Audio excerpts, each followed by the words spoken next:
네, 안녕하세요. 네, 약사들의 건강지식 정보 잡담 채널 어디서 약을 팔아입니다. 저는 순아쌤이고요. 6번째 시간입니다.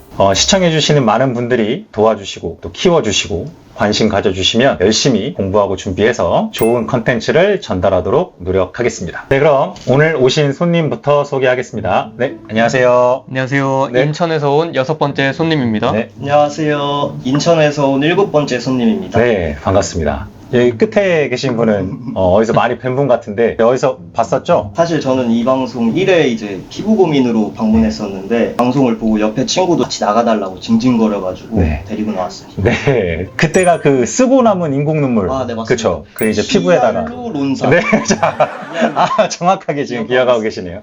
네, 그 인공 눈물 활용법이 되게 이제 레전드로 남았던 이제 방송에 그때 손님으로 네. 오셨던 분이고 반갑습니다. 다시 방문해 주셔서. 그럼 오늘 오신 손님은 저희 방송 어떤 방송인지 알고 오셨나요? 아, 네, 당연하죠. 이 친구가 제발 좀 봐달라 해가지고 네. 봤는데 네. 너무 유익한 영상이 많아서 네. 바로 유튜브 구독 박았습니다. 아, 네, 감사합니다.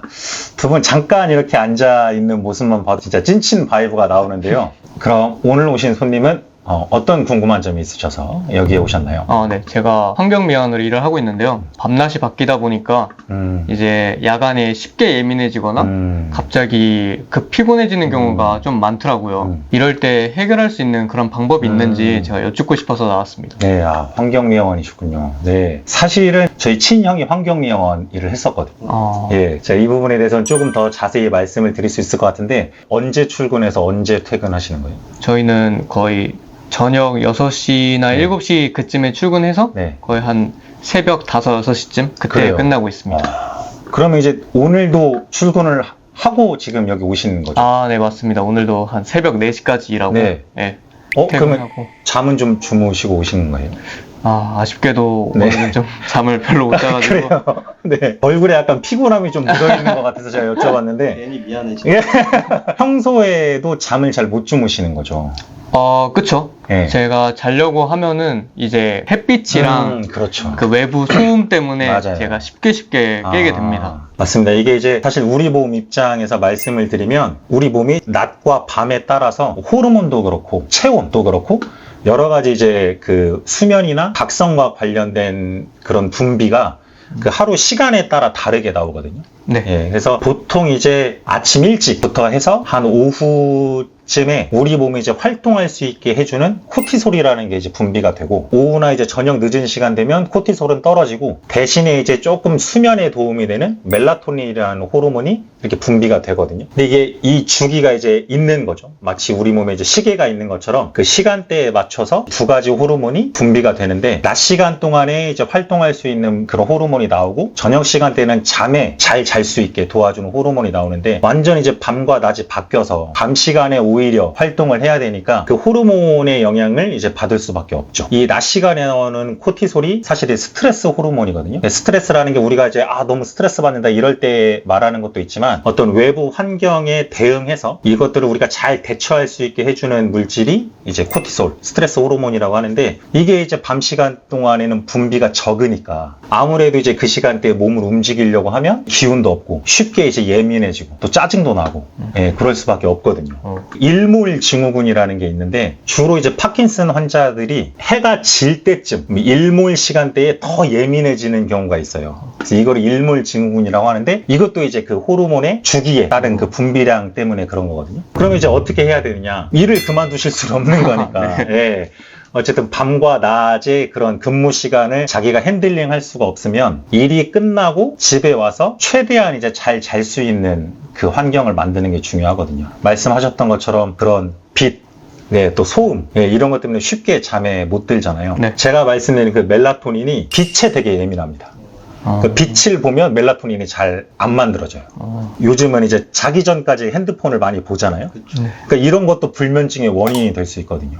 그래서 그런 수면을 내가 충분히 취할 수 있는 환경을 만드는 게 중요해요. 혹시 집에 암막 커튼 이런 거 있어요?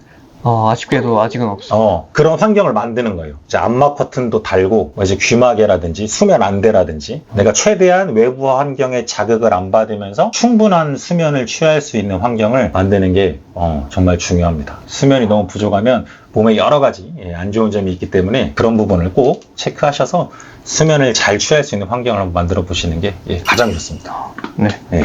그리고 이제 약사님이시니까 네네. 이제 제가 본론으로 넘어가면 좀 혹시 영양제 같은 거 이런 거 있잖아요. 네네. 혹시 그런 거 먹으면 좀 도움이 될 만한 거 좀 추천해 줄 수 있나요? 네. 역시 MZ세대답게 뭐 모르겠고 그거 뭐 코티솔, 멜라토닌 모르겠고 그러니까 뭐 먹으면 되는데 이게 이제 물어보시는 거죠. 제가 이제 만약에 약국에서 손님과 같이 뭐 밤과 낮이 바뀐 생활을 하는데 뭐 이런 데에 좀 도움이 되는 어떤 영양제가 있느냐 물어본다고 하시면 첫 번째는 제가 이제 그 코티솔 말씀드렸는데 그 코티솔을 분비하는 기관이 부신이에요. 네. 일을 하면서 분비량이 적은 코티솔을 쥐어 짜내면서 일을 하는 거거든요. 또 집에 와서도 충분한 휴식을 취하지 못하시고 이렇게 되면 이제 부신이 굉장히 피곤해지기 때문에 부신의 기능을 조금 높여줄 수 있는 부신 기능을 조금 회복해줄 수 있는 그런 영양제 그리고 이제 수면이나 여러 신경 전달에 도움이 되는 미네랄, 흡수율이 좋은 미네랄 그 다음에 이제 아무래도 햇빛을 받는 시간이 적기 때문에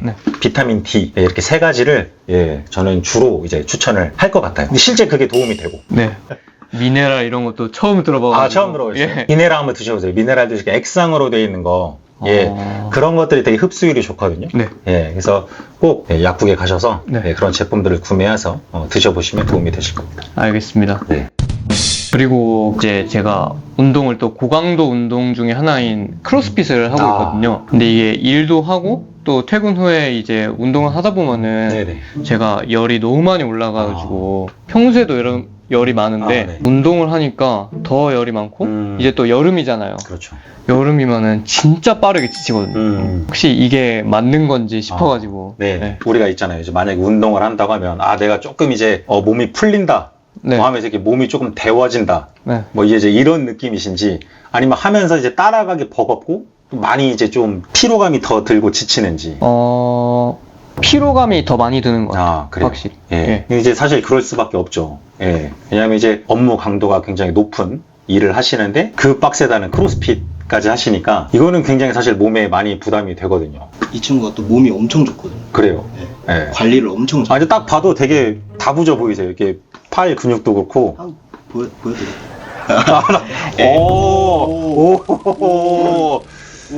운동 되게 오래 하셨나봐요? 네, 제가 좀 오래 했습니다. 진짜요? 이게 보통 몸이 아닌데요? 혹시 복근도 있으신가요? 복근. 징그러운데? 근데 되게 딱 봐도 되게 몸이 다부져 보이시고 신체 능력이 되게 좋아 보여요. 근데 이제 아까 말씀하신 것처럼 이제 크로스핏 하면서 이제 많이 지친다고 하셨잖아요. 그럴 수밖에 없죠. 이제 낮과 밤이 바뀌어서 생활을 하시는데 하시는 일도 업무 강도가 굉장히 높고 그런데 또 잘 쉬지는 못하고 그런데도 이제 그 퇴근하고 크로스핏까지 하신다고 하시니까 근데 이제 4시, 5시 아까 퇴근한다고 하셨는데 그럼 크로스핏은 언제 가시는 거예요?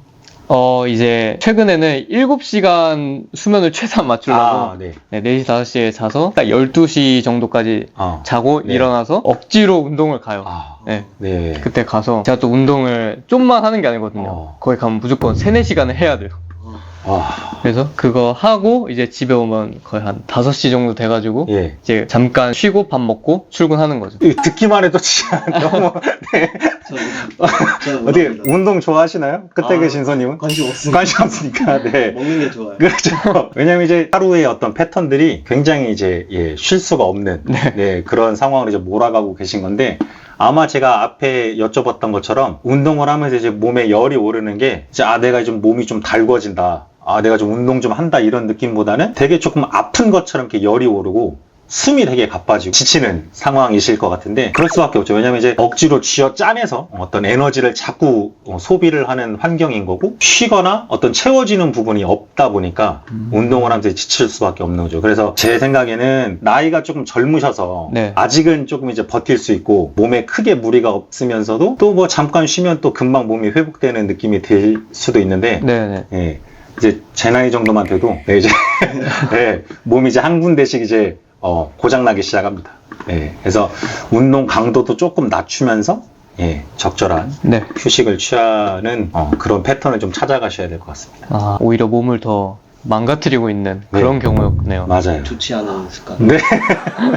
어쨌든 그거는 꼭 유념을 하셔가지고 네. 앞서 말씀드린 그 잘 잘 수 있는 수면 그 환경, 네. 그리고 운동 강도도 조금 낮추면서 좀 쉬고 할 수 있는 그 시간을 확보를 하시는 게 가장 네. 중요하겠습니다. 또 뭐 궁금하신 거 더 있으신가요? 네. 제가 또 궁금한 게 있는데, 네. 비타민을 먹으면은 속이 그렇게 쓰리더라고요. 그래요. 네. 그래서 이게 제가 비타민이 안 맞는 건지 아니면은 그 몸에 이상이 있는 건지, 예. 이것도 좀 여쭤보고 싶어요. 그 비타민은 어떤 거냐? 종합 비타민 네. 먹고 계신가요? 네. 종합 비타민. 비타민 먹고 속 쓰리거나 울렁거린다고 하셨는데 네. 그런 경우는 보통 이제 점막이 굉장히 약하거나 소화나 흡수시킬 수 있는 그런 기능이 좀 떨어진 상태로 볼 수 있거든요. 평소 소화 불량이 있거나 좀 뭘 먹으면 장 쪽에서 조금 문제가 있다거나 그런 적이 좀, 이 일하고 좀 자주 그래요? 예, 있습니다. 소화가 잘 안 되는 편이세요? 네네.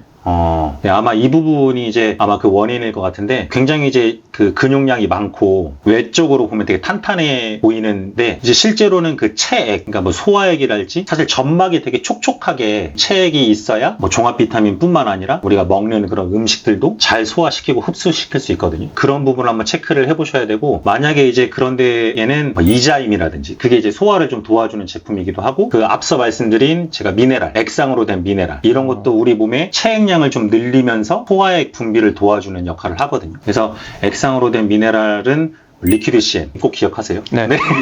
리퀴드 CM 있습니다. 예, 리퀴드 CM 같은 것들을 복용을 하면 아마 많이 도움이 되실 것 같고 또 사실 그 미네랄이 앞서 말씀드린 것처럼 숙면에도 도움이 되니까 네. 그 부분은 꼭 같이 챙겨 드시는 거를 많이 권하고요. 그러면서도 이제 비타민 함량을 조금 낮춰도 좋아요. 네, 너무 이제 고함량의 비타민보다는 네. 함량이 조금 낮은 비타민제를 복용하셔도 좋습니다. 네, 제가 역시 몸에 여러 가지 문제가 있어가지고. 네, 이렇게 사실 이제 육체적으로 막 크로스핏 운동도 하시고 그러는데 네네. 사실 이제 속도 잘 살펴봐야 돼요. 우리가. 예, 근육량도 많고 하지만 이제 잘 쉬고 예. 네. 이제 영양제의 도움도 받으면서 숙면을 잘 취하면서 그 내 속에 어떤 소화 흡수 또 배변 이런 데에 문제가 없는지도 잘 살펴봐야 진짜 건강한 몸 상태이거든요. 네네. 예. 그럼 혹시 유산균은 챙겨 드시고 계시나요? 아니요. 따로 챙겨먹은 건 없습니다. 그래요. 네. 아까 그 소화 흡수도 조금 잘 안 되는 편이고 네. 장도 조금 안 좋다고 말씀을 하셨는데 그래서 제가 한번 여쭤봤거든요. 네. 예. 그 혹시 변에 어떤 가스가 많이 찬다거나 유독 좀 냄새가 심하다거나 좀 그러신 편이신가요? 원래 이 친구랑 저랑 중학교 때부터 꽁쟁이였거든요. 그래가지고 책상 위에 맨날 휴지 올려놓고 막 그랬는데 저희들이 화장실 갔다 오면은 이제 반 애들이 야 남자 화장실 누구야? 똥냄새 왜 이렇게 많이 나? 이랬었거든요. 그 정도예요? 그 정도로 이제 서로 둘 다 장이 좀 안 좋았어요. 네. 어떻게 맞는 그런 에피소드인가요? 저는 말을 아끼겠습니다. 네. 이제 장 상태가 불량하다고 하면 충분히 이제 유산균의 도움을 받을 수가 있는데 어떤 유산균을 먹어야 되는지 사실 정확히 알아야 돼요. 왜냐면 이제 장이 조금 안 좋으신 분들이 그냥 뭐 TV 광고, SNS에서 광고하는 그런 유산균을 그냥 먹어보는데 사실 먹고 생각보다 효과를 못 봤다거나 오히려 이제 먹기 전에는 안 그러는데 유산균을 먹고 더 장이 꾸룩꾸룩 하거나 뭐 변비가 생겼다거나 이런 경우도 있거든요. 사람마다 장 상태가 다르기 때문에 유산균도 다 달리 먹어야 되는 거. 혹시 이런 부분 알고 계셨나요? 아니요, 저는 몰랐습니다. 이게 유산균 같은 것도 요새 앞에 막 이름들이 여러 개 붙어서 나오잖아요. 맞아요. 그래가지고 뭘 먹어야 될지도 사실 고르지도 못하고. 맞아요. 또 인터넷에서 사면 또 못 믿겠고. 사실. 네. 뭐 유산균도 뭐 프로바이오틱스, 프리바이오틱스, 포스트바이오틱스 그게 뭔지 모르겠어요. 이런 식으로 이제 이름을 붙여가지고 이게 약간 마케팅적인 측면도 있긴 한데 사실 소비자들이 이제 보기에는 이게 어떤 유산균이 무슨 차이가 있는지 사실 구분하기가 쉽진 않죠. 근데 물론 이제 이런 이름에서도 혼란이 오겠지만 말씀드린 것처럼 유산균도 사람들마다 다 달리 먹어야 되는 게 좋은데 쉽게 설명을 드리면 소주를 먹은 다음날 설사하는 사람이 있고 맥주를 먹고 다음날 설사하는 사람이 있거든요. 손님은 어떤 편이신 것 같으세요? 다음날 설사를 하긴 하거든요. 제가. 그래요? 네. 근데 저희 둘 다 습까먹는 습까먹는 타입. 소맥파. 이게 이제 소주는 사실 그 물성이 되게 뜨거운 성질이에요. 그래서 이제 소주를 먹고 설사하는 경우는 보통 장에 열이 많은 사람들이 보통 그렇고 이제 맥주는 사실 물성이 찹니다. 그래서 맥주 마시고 설사하는 경우가 많다. 그런 경우는 장이 좀 냉하고 차다. 이렇게 볼 수가 있거든요. 쉽게 비유를 해서 말씀을 드리면 꼭 그런 건 아니지만 내가 장이 뜨겁냐 아니면 장이 차냐, 이런 경우는 사실 본인이 확신할 수는 없지만 나는 좀 배가 좀 찬 편이에요. 저는 속에 열이 너무 많아요. 이 정도는 알고 계시거든요. 그래서 그런 부분에 따라서 이제 약국의 약사님들하고 상담을 통해서 유산균을 선택하는 게 좋고요. 그래서 이제 유산균 중에서도 장에 열이 꽉 찬 사람들, 이런 사람들은 보통 이제 저희가 설사할 때도 비둘기 날아간다고 하잖아요. 네. 파파팡! 네. 예, 그래서 그게 이제 장에 열과 압력이 많아서 쏟아내는 양상으로 이제 나오는 거거든요. 예, 이제 그런 경우는 이제 장에 열이 많으니까 장에 열을 좀 식혀주면서 장 상태를 개선해주는 유산균이 잘 맞고, 또 그렇지 않고 이제 장이 되게 찬 사람들은 쉽게 말해서 과민성 대장인 거죠. 뭘 먹어도 금방 이제 화장실 들락날락하고, 또 설사하는 것도 앉았는데 자기도 모르게 그냥 스르르 나오는, 물처럼 나오는 그런 설사. 이런 분들은 이제 장이 좀 냉한 편이라고 볼 수가 있어요. 이제 그런 분들은 장을 좀 따뜻하게 하면서 소화나 흡수를 도와주는 그런 유산균이 잘 맞으실 겁니다. 네, 오늘 오신 손님 어떻게 궁금하신 점은 다 해소가 좀 되셨나요? 진짜 제가 이제까지 살면서 진짜 너무 궁금했었거든요. 네. 근데 너무 시원하게 해결해 주셔가지고 너무 감사드려요. 다행입니다. 네, 같이 오신 우리 손님께서는 두 번째 방문이신데 어떠셨나요? 이런 말 해도 될지 모르겠지만 1화 때 이제 강약사님보다 순아쌤이 좀 더 잘 알려주시는 것 같아요. 네. 강약사님. 죄송합니다. 네. 아유, 감사합니다. 다행입니다. 네. 오늘 도와주시는 사실 약사님이 안 계셔서 제가 이제 두 분의 질문에 다 대답을 해야 되기 때문에 저도 약간 조금 긴장도 하고 좀 걱정을 했는데, 두 분이 워낙 이제 찐친 케미로 분위기를 좀 좋게 해주셔서 저도 이제 너무 재밌게 방송을 하고 가는 것 같습니다. 네, 오늘 방송은 여기서 마치도록 하겠습니다. 혹시 보시면서 불편하셨던 부분이 있으셨거나 또 추가로 궁금하신 점, 또 방송에서 다루지 않은 어떤 궁금한 점들 있으시면 댓글로 남겨주세요. 제가 꼼꼼히 읽어보고 또 공부해서 답변을 드리도록 하겠습니다. 긴 시간 함께 해주신 두 분께도 너무 감사드리고요. 네, 시청해주신 여러분도 너무 감사드립니다. 네, 그럼 이제 우리 인사할까요? 네. 안녕. 하나, 둘, 셋. 저도 질문 네. 하나만. 네. 제가 요새 이제 회사를 다니면서 딱히 바뀐 생활 습관은 딱히 없거든요. 영양제들을 좀 많이 먹기 시작했어요. 혹시 영양제를 많이 먹는 것도 살이 찌는 원인이 될 수 있을지. 아니요. 네. 네. 사실 일절 아니에요. 네. 그 원인을 영양제에서 찾는 거는 되게 비겁한 변명이신 것 같고요. 죄송합니다. 예.